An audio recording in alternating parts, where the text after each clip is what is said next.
Today we are going to learn how to put together a marketing plan. We've gone through all of the different parts of a marketing plan, now all the things you need to be thinking about. And so today we are going to learn actually how do you put one together. So there's really two parts to this lecture today. Number one, we're going to go through a 19-step system that I call the strategic marketing system, that is basically paint by numbers. Here's what you need to do here, here's what you need to do here, so that it all builds together into a plan. And if you want to kind of visualize how a plan works, we start off broad. Here's what we know about the marketplace, here's our consumer insights, here's our mission and our operating charter. That leads us down to doing our three-circle analysis and our segmentation analysis, which then leads us down into our marketing plan. And so, if you think about a funnel, we're kind of going wide at the beginning where we want to try to, capture, here's what we know, therefore here's how we're going to position our product, and then here's how we're going to market it. That's kind of the way the plan, the system works out. So it's developed in a whole brain manner. When we talked about thinking styles, you have a singular focus, a analysis part where you've got data and numbers. You organize it in a way that's accessible and unfolds things in a step-by-step way for your greens, and you make sure that everybody comes out with a win for the reds. And so, it's developed in a whole brain way, and it goes insights to strategy to implementation. So steps 1 and 2 we covered back in chapter 2, which was working mission statements and operating charter. We want to develop a working mission statement for the business that you're doing your marketing plan for. And the working mission statement, again, kind of defines what it is we are trying to achieve in a short, succinct way. So, for example, Avis. The working mission of Avis Rental Car is to provide our customers with clean, quality cars, friendly, no-hassle service, and fast, accurate transactions as the most efficient company in the car rental business. So that's what Avis wants all of the employees to kind of have as their marching orders. Then we go to the operating charter. And the operating charter is a really important document because it kind of lists what you're trying to achieve from the 20,000 foot view. So it has 6 different areas. The scope, defining the parameters in which you're going to work. Sometimes that can be a geography, sometimes that can be an industry, but you define, where you're playing. Other times it could be like when I was at Coke, we defined it as stuff that was having to do with the Olympics. So anything that fell within the Olympics was in our parameter. So the second is primary objectives. You want to try to describe what are your clearly stated roles that we're going to provide to the organization. What is it that we're going to provide to the organization as our primary objectives? And then you might also have some secondary objectives that aren't quite as important, but also things you want to try to achieve. You want to have aspirations. What are we trying to ultimately achieve at the end of the day? And then quantifiable measures of results or of success. How are we going to quantify? How are we going to measure what we're doing to see if we're on track? And then finally, constraints. What things might pop up that we don't have control over that could screw us up? And I got introduced to this concept when I was at Coke, and it was a really important document that we developed here for our operating charter, because when I got there, things were a mess. You had all these different brand groups and all these different business units out around the world that were all doing their own thing. There was no synergy between anybody. Any brand that wanted to try to do the Olympics was just coming up with their own plans, and it was just a nightmare. And so I'm getting invited to all these different meetings, and I just don't, it was bizarre what was going on. And so, after about a month, I said, we gotta rein this thing in. And so we took my executive team out to my basement, and we sat down there for a week and developed the operating charter. As an example of some of the crazy things that were going on, the Diet Coke brand group was working on getting a fleet of blimps that would fly over Atlanta during the games, and they were going to rent them out to Homeland Security so they could put their cameras on them. And I talked to them. I go, okay, so how's that going to sell a can of Diet Coke? Oh, well, it's great advertising. No, that's not what I asked. How's that going to sell a can of Diet Coke? Because our first quantifiable measure of success is increased sales. If it's not going to increase sales, then we're not going to do it. Another group came to me with this wackadoo idea for building the totem pole of peace in downtown Atlanta, that we would have all the countries hire an indigenous artist to create a piece of a totem pole that we would then assemble in downtown Atlanta as a symbol of the unity of the. How's that going to sell anything? So, part of the point of the operating charter is to really define what it is that we're trying to achieve and make sure that everything that we're doing lines up with that, and we're not just doing random acts of marketing and doing stuff that doesn't point to one, achieving an objective, and two, increasing sales. Because if it's not going to do either one of those, it's not going to happen. So that became a really important thing for us to do. And then the constraints, at the beginning I thought, well, this is crazy. Why should we worry about that? But then, as the deeper I got into it, the more I became to understand that identifying constraints is a pretty big deal. So, for example, one of the constraints that we looked at, what external factors could screw us up that we don't control? Well, what if Pepsi decided to do something, right?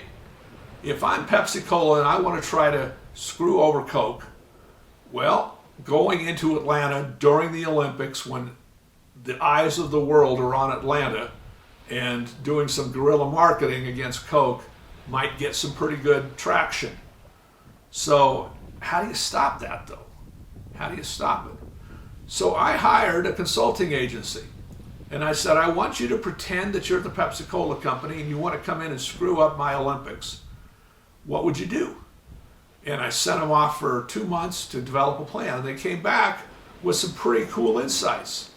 And so, we took those insights and we plugged each hole to make sure it didn't happen. One of the big ones that they identified was, we were building a theme park in downtown Atlanta that was adjacent to Olympic Centennial Park that was called Coca-Cola Olympic City.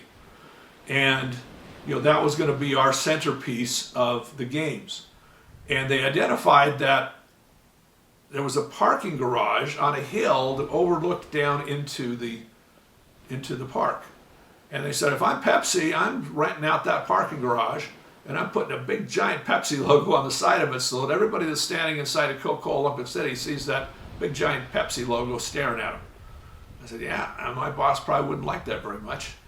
So, I didn't want to rent the parking garage, but I contacted my friends at Nike and I said, hey, you're looking for some place to do your hospitality. I've got this big theme park that I've just built, and I'd be more than willing to let you use Coca-Cola Olympic City for your Nike hospitality for your guests and athletes. And all you got to do is rent that parking garage and put a big Nike swoosh on the side of it so it's staring down into my park. Deal done, and we solved that problem.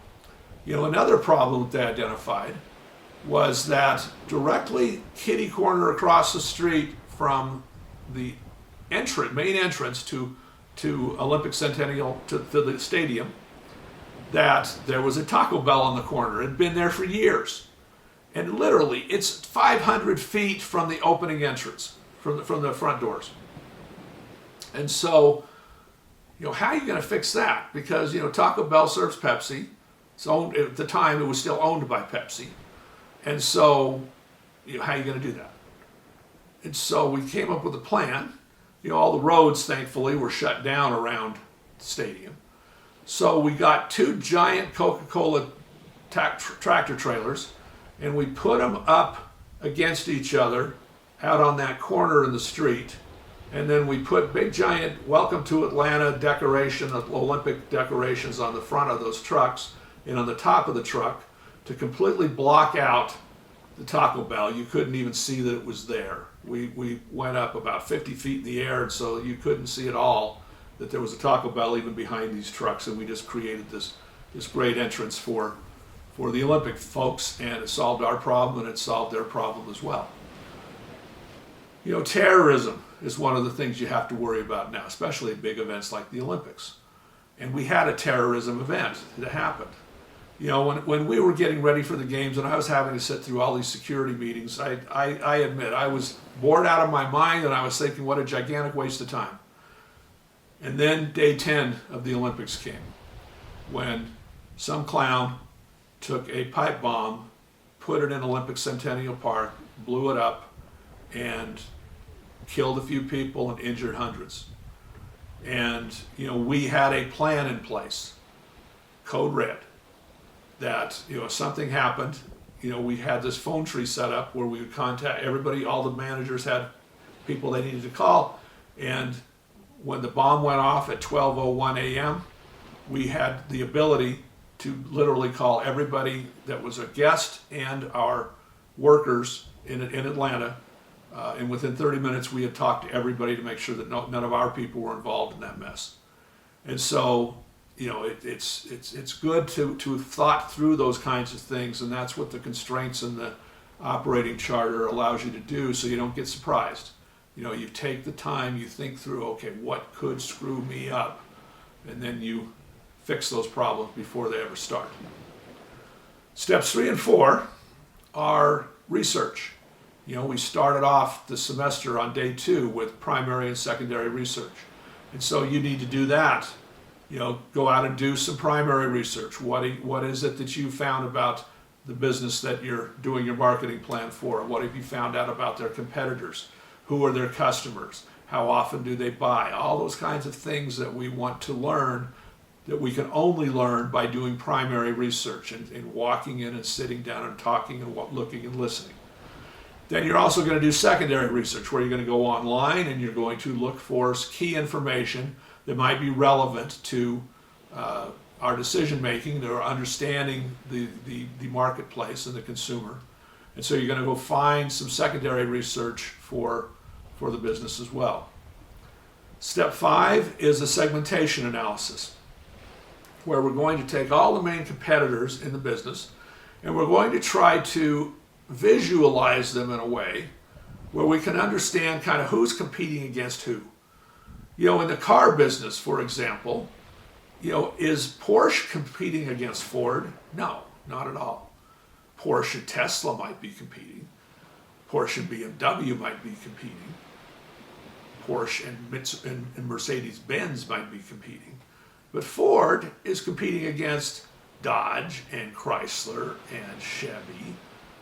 You know, so we do this visualization so we can kind of create clusters, so we know who exactly we're competing against, and so then we can focus on, you know, how are we going to win that battle, not trying to win the battle for everything, because we're only going to be able to win the battle for that niche in which we are competing. Step 6 is to create a target audience consumer persona, where we look at the target consumer and we try to build out what their life looks like. Because again, our job is to figure out, how does our product and service fit into that consumer's life in a way that will make their life better. So if we don't understand their life, we're not going to be able to do that. And that's what the consumer persona helps us do. We look at what are their likes, what are their dislikes, what do they do on a daily basis, all those kinds of things. What are their goals? What are what do they aspire to? You know, we try to paint a picture of this person, so then we can understand how we can make their life better. So step 6 is creating a target audience consumer persona. Step 7 is going through the 3-circle analysis. Again, the 3 circles are what the consumer wants, what your competitors do well, and what your brand does well. seeking to find that winning zone. Winning zone is where you are doing things that the consumer wants that your competitors aren't. That's where you can win. And that's what we're trying to do here is figure out where we're going to win, because that winning zone then needs to be reflected in your brand positioning, which is step 8. Brand positioning. How do we do this? So the example that I've given you here is this credit union up in Idaho Falls. And they were trying to compete against big banks. That's kind of hard for a little credit union that only has 2 branches. So as we went through the 3-circle analysis and we looked at what the consumers want, what they did well, what bigger banks did well, the one thing that we identified was that loan processing for cars, RVs, motorcycles, those kinds of things, they could do a lot faster and quicker than the big banks, because the big banks had to send things down to, they had to take the application, send it down to someplace else to get approved, whereas for this little tiny branch, their 2 branch managers were the ones that made all those decisions, and so they could get a loan approved in less than 30 minutes, and whereas you could take a couple of days at the bigger banks. And so they decided that's going to be our point of difference, and so that then became the benefit in their brand positioning. So the target audience became adults ages 35 to 59. The benefit, Rails West is the best place in Pocatello for auto, truck, RV, and motorcycle loans. And the reason why, that's because we make getting your loan easy with 1-hour decisions, competitive rates, and personal services to get you in and out with the money you need fast. That was their point of difference. That's where they can win. And so that became the centerpiece of their brand positioning, and that then becomes the centerpiece of everything they do from an advertising standpoint. All right, step 9 is now to create a brand platform, where in the brand platform, we're going to identify our target audience, our core values, our brand essence, our brand promise, and our brand personality. So the core values are to drive focus. What are our core values? What do we value in life? Our brand essence drives the emotional connection from a simple phrase or a statement. The brand promise is what is your benefit, and the brand personality helps define what it is that, how you're going to be defined as a person. And so, are we going to be upbeat and happy, or are we going to be caring and nurturing, or we're going to be serious, protective. You've got to figure out what that personality is going to be for your brand. Step 10 is Google micro moments, where you're now going to have to sit down and figure out, okay, so if somebody was coming to our business for the first time, what would they want to know in terms of I want to know moments, I want to go moments, I want to do moments, and I want to buy moments. And so you're going to have to identify in each of those 4 categories the things that people would want to know, because that's going to drive how we do our marketing, to make sure that we're answering those questions, especially as we develop our website. Step 11 is on-page search engine optimization. So you're going to have to sit down and look through all the different ways you can do on-page search optimization and come up with a strategy as to how we're going to improve our website. And so you're going to look at the current website of the business and what are the keywords, what are other things that we might be adding in to make it better from the customer's experience. Do we need to have a different website provider? Is it loading too slow? What are the keywords that are going to be crawlable? How are we putting keywords in the main title? All those different things, which you can review again in the digital marketing lecture. There's a full slide that says, on Page SEO. So you can go through that and see how you're going to do that, and then you're going to develop those recommendations. Step 12 is going to be your page search keywords. So you're going to go into Google Analytics and you're going to set up a fake account and you're going to pretend that you're setting up a campaign and you're going to then put in the name of the business and what their product category is and then search for the keywords that are typically searched and how often they're searched and how many get searched in a given time, so that you can then make sure that you're using the ones that are towards the top of the list that are most relevant. Because if you're putting in keywords that don't get searched, then you're never going to get found. So we want to make sure that we've got relevance, that we've got authority, and that we've got decent volume in those keywords. Step 13, content marketing. We're going to have to create a story that will be able to be posted on the website, that could go in an email, that could go other places, it could go on Twitter or on Facebook, that tells the story of your business that you're doing the marketing plan for. So you're going to create a small, 250 word story, that's only really a paragraph, that tells the story of the business and tells people why they should be interested. Think of it as a kind of a one paragraph ad per se for this is why this business is awesome and this is why you should come. Step 14 is sales promotion. What are we going to do to help drive sales? Are we going to do some discounting? Are we going to do some sampling? Are we going to do some bonus packs? Are we going to have a loyalty program? Are we going to run contests? All of those things are open game, and so you can look through the chapter on consumer promotions and decide what you're going to do. And so you're going to develop consumer promotions for the brand for the course of the year. When are you going to do them? Step 5 is your social media. What are you going to do from a social media promotional standpoint? And again, social media promotions differ from consumer promotions in that social media promotions are typically done in short windows. They're done either an hour or two or for a week or so, where consumer promotions typically last a lot longer. Social media promotions are promotions you only post in your social media, and a lot of times they're just to drive traffic immediately. For example, if Cold Stone posted on a summer day at 2 o'clock, for the next 2 hours, if you come in, we'll upgrade you from a Leica to 11 for free.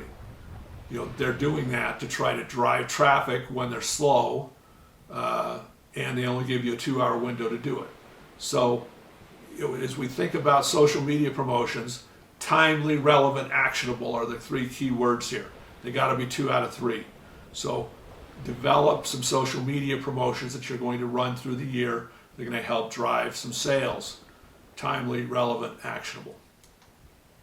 Step 16, you're going to develop a cause-related sponsorship. Now, cause-related sponsorship is usually tied in with a charity. You're developing something for a cause. So it could be tying in with Special Olympics or with some the animal kennel. Anything you want, really, that you try to find something that ties back to the brand, that the community would be excited about supporting. Don't pick some obscure thing that nobody's going to care about. Pick a cause-related marketing activity where you can help raise money or awareness for something that matters in the community. So make sure you do that. Step 17 is a public relations event. The biggest public relation event that ever happens year-round is the Nathan's Hot Dog Eating Contest that happens out on the pier in Atlantic City every 4th of July. And so we want to try to create some kind of an event that's going to get people excited, that's going to be newsworthy, that we don't have to spend money trying to advertise, that people will the news media will pick up on it and get excited about it. So we got to come up with some kind of a public relations event, one event that we're going to run during the year. Then we move into planning. Step 18 is the annual marketing calendar and the budget. And so the calendar is really kind of simple. You list the activities that you're going to do down the left side. And then over the course of each month, you have 12 columns with little squares for your cells. And you put colors in the cells of the months that you plan on doing that activity. And then however much it's going to cost, you type that number in. And then at your far right column, you just total up the budget. And so with one piece of paper, then I can now see here's all the activities that are happening. I can see month by month what we're going to be doing, and I know how much it's all going to cost me, so that at the end of the day I can figure out if this is going to be a reasonable budget, which is the last step. So I've given you an example here of what I call the big bike company, and it's a company that makes outdoor trail bikes. And so you can see here on the calendar when they plan on doing different things, and their total budget is going to come to $127,500. And so the last step, step 19, is what we do as a break-even analysis. And in the break-even analysis, we look to see, okay, so how much am I going to spend, and how many more sales then do I need to generate to justify that marketing spend? What you don't want to do is ignore this, because this is critical. On average, a marketing plan should cost you between 7 and 10% of total gross profits on an annual basis. You should be reinvesting 7 to 10% of your total gross profit. And so, that's a good marker to kind of keep as your parameter, which will tell you how much you should be spending. But you have to be able to figure out, okay, well, how much money do they make? And that's sometimes kind of hard. So if that's the case, you're going to have to either talk to the company or do some good estimating on your own. But the marketing plan needs to come in between 7 and 10% of total overall sales.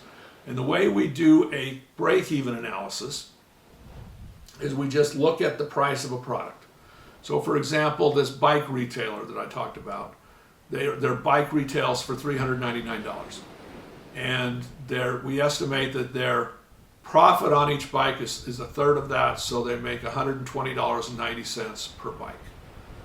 So if I'm spending $127,500 and I make $120 per bike, I have to sell an extra 1,055 bikes in order to break even.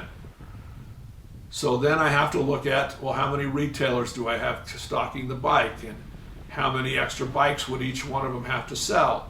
And in this particular case, they have 2,000 national retailers, so it's an extra half a bike per retailer to break even.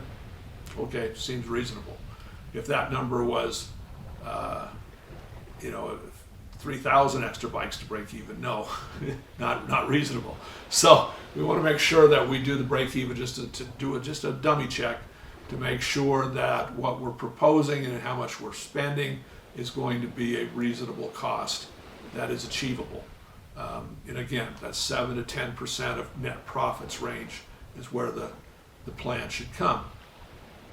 So now I'm going to show you a plan that I put together to kind of represent what this whole thing should look like as a good example for you to follow as you put together your plan. And so in keeping with our Hawaiian aloha spirit, we are going to call this new soda shop that we're coming up with Aloha Soda, Aloha Tropical Soda. And so the first page is you put in your table of contents and you list the 19 parts of your marketing plan there. Step 1, working mission statement. Aloha Soda will prepare delicious, refreshing drinks inspired by the Hawaiian Islands and provide smooth, quick, and positive customer experiences to delight every customer. When we talk about our operating charter, the scope, all activities taking place within the Aloha Soda building and premises, the primary objectives, developing a unique soda shop with defensible competitive advantage, making food and drinks with cleanliness and timeliness, creating a positive work environment for our employees. Our secondary objective is assisting employees to learn skills necessary to operate an entrepreneurial venture and startup. Our aspirations, we aspire to be the best soda shop in Cache Valley, to generate enough profit to reinvest into a second location, and to develop a franchising model to take Aloha Soda nationwide. Our quantifiable measures of success, increasing monthly customer counts by 10% each month in the first 2 operating years, and increase sales by 20% annually versus year ago on an ongoing basis.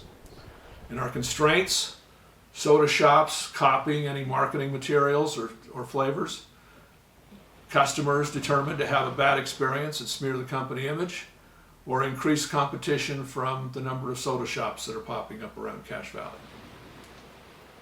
Primary research: we looked at several of the existing soda shops in Cache Valley, including Chug, Soda Mix, Fizz, Swig, Fizz and Fries, and Whips. And we looked at what we call the gotta do's. What does every soda shop in town have to do in order to be successful? The gotta do's. Well, they gotta have the base sodas of Coke or Pepsi, Dr. Pepper, Mountain Dew, Sprite, lemonade. You gotta have a drive-through. You gotta have a wide selection of add-ins and flavorings and creams and fresh limes, etc. You gotta have an online website and pickup options. You gotta allow customers to choose a shop-made drink or customize their own, and you got to have Pebble Ice. So smart to-dos: have some concession items that are available, some pretzels, some cinnamon rolls, some donuts, some cookies. Have some a loitering area with chairs and couches and games and decor, places that they could kind of hang out.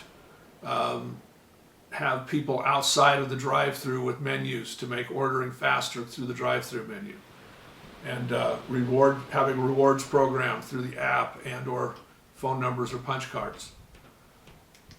Dumb to-dos: things that competitors are doing that don't make a lot of sense. Having lobbies that are closed, having vague entrances that aren't visible, understaffing so that it takes a long time to service the customers, having small signs that don't advertise well, or poor locations in town. Secondary research. Let's move into secondary research now. Soda shops project aggressive growth over the next few years, similar to the way the Starbucks grew. And if you look at Starbucks chart there, you can see that first 10 years they didn't have a lot of growth, but then it kind of took off. It's very much like the product life cycle that we studied before. The market for soda production has decreased by around $15 million in the last 7 years. People are drinking less soda. However, that's standard soda. It's not this jacked up soda for soda shops. Soda shops are increasing significantly. 32% of consumers purchase soda a few times a month. 25% purchase soda at least a few times in a week. So it's a high volume category. That's good news. Adding new flavors to the Diet Coke brand. Coke did a little test here that helps us to understand the market. They grew sales by 5% in Q1 2018 by introducing flavored Diet Coke, which is a good model for us to use. Consumers like to be able to customize their own drinks, so we need to have the ability for them to make their own flavors, their own unique concoctions if they so choose. Moving to the segmentation analysis. We typically use the two axes of high price, low quality, high quality. And if we look at places where you can get soda, Swig and Soda Mix kind of have the high end of the market. Fizz and Fries, Twisted Soda, Fizz, and Whips are kind of in the middle. And then on the low end, you've got places where you can't get customized sodas, but still high quantity of soda, places like Maverick and 7-Eleven and McDonald's. So we need to include all the major competitors in the segmentation analysis so we can understand who we're competing against.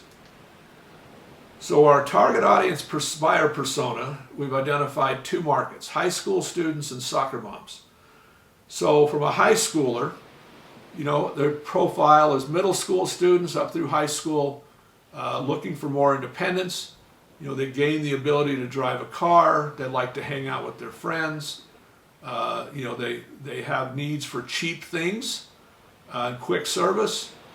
And so, we want to understand how we could fit into their life. Well, creating this place where they can come and hang out with their friends, that fits into their model very well. From a soccer mom standpoint, well, they're typically racing around kids between soccer practice and dance practice, and they're driving through primarily. They're not coming into the store. So having an efficient drive-through is really important for them, and we want to make sure that we can get them their product quick and fast, and get them moving on with their day so they can pick up the next kid. Our three-circle analysis. Well, customers want varieties of flavors, a good location, high quality, drive-throughs, friendly employees, online ordering, social media, and fast service. Aloha Soda offers friendly, happy employees, online ordering, social media presence, fast service, floats that can add ice cream to the dirty sodas. Our competitors have better more locations, better awareness, big menus, online ordering, drive-throughs, treats, fun names. So we've identified our winning zone as floats and dirty sodas, and our Aloha Spirit as our keys. So as we move into our brand positioning statement, target audience, busy moms and teenagers in high school and college looking for a refreshing drink to give them a quick boost to get them through their day. The benefit, Aloha Soda provides a refreshing taste of island paradise. The reason why? That's because Aloha Soda's flavorful drinks offer a unique taste of the Pacific Islands with the Aloha Spirit. So the Aloha Hawaiian shtick becomes the key point of difference here. That's the one thing that Aloha has that the other stores don't. Our brand platform, our core values are honesty, reliability, happiness, and consistency. Our brand promise, we provide our customers with the most unique and high quality soda products in the industry. Our brand essence is the Aloha Spirit, and our brand personality is Polynesian, in and out mentality, super quick and accurate service, friendly in every aspect, and the Aloha Spirit. So, as we develop our micro moments map, we had to sit down and look at what do customers want to know, want to go, want to do, want to buy. So I want to know if there's a weekly rotating deals and specials. I want to know if the whole menu's on the website or the app. I want to know if there's pictures inside the store of the popular drinks on the website. I want to know if they have links to each other on the website and the social media and have weekly specials. I want to know if the menu is plainly displayed through the drive-through so that I can see before I get up to the window. I want to go. What are your hours of operation? Do you have online ordering or an app? Are this location listed on the app and shown? What are the hours? Is there a drive-through and walk-up options with both indoor and outdoor seating? I want to do we have upgrade creative store environment, place you want to hang out with? Quick service through the drive-through and through the walk-up windows. Indoor-outdoor seating with upbeat music playing throughout the store. Super friendly staff who will gladly accommodate you for your requests. I want to buy online ordering on the app, accepting debit and credit cards and Apple Pay, using rewards programs where you can get a free drink for continued use. Staff providing great drinks and recommendations. Those are the kinds of things that you might want to know prior to coming to Aloha Soda. So we've got to make sure that the website is communicating all of those things. In terms of our on-page search engine optimization, the recommended keywords to add to the Aloha Soda website that will generate enhanced organic search results are soda shop, fountain soda, drive-through, Pebble Ice, Hawaiian sodas, custom soda, and then the major brands, Coca-Cola, Pepsi, Mountain Dew, Sprite, Dr. Pepper, Lemonade, Diet Coke, Diet Pepsi.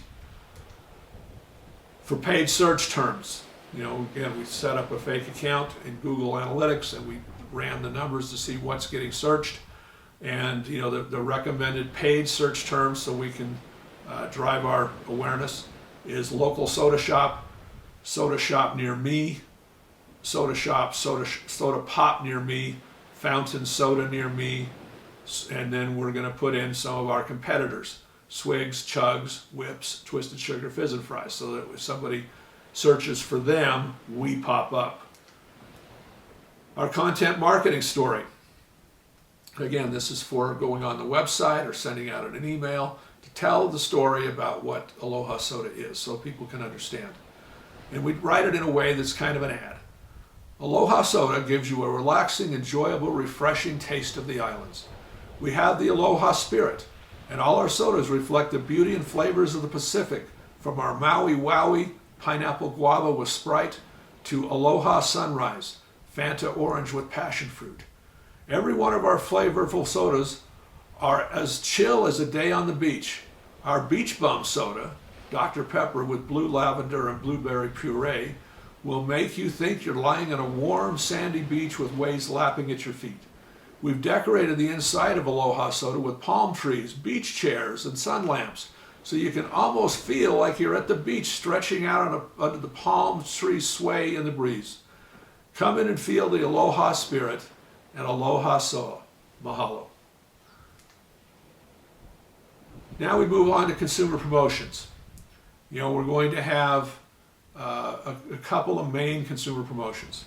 One is we're going to develop a loyalty program, so we can have something on their iPhone that's tracked, where they buy 9 drinks, they get their 10th free, and we're going to budget $420 for that in the first year.